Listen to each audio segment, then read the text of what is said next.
जेलवा में जन्मे कन्हैया, महल में बाजे बधैया।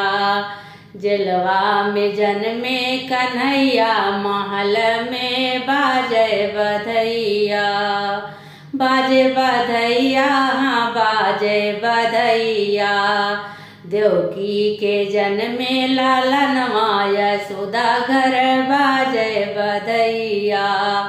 देवकी के जन्मे लालनवा, यशोदा घर बाजे बधैया।